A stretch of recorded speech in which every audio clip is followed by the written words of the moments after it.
चिपळूण संगमेश्वर पुढे लांजा राजापूर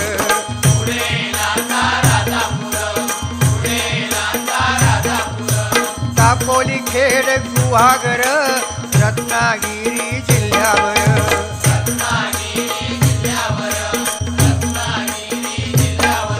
ओ गणपतीचे दिवस इले सगळ्यांचा आनंद गगनात मावाना जो तो आपल्यापर्यंत देवाची कशी सेवा करू जावा पूर्वी काय होता आमचे आजोबा वगैरे सांगत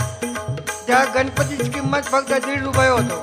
आता खरा वाटायचा नाही कारण दिवस भराले आता तो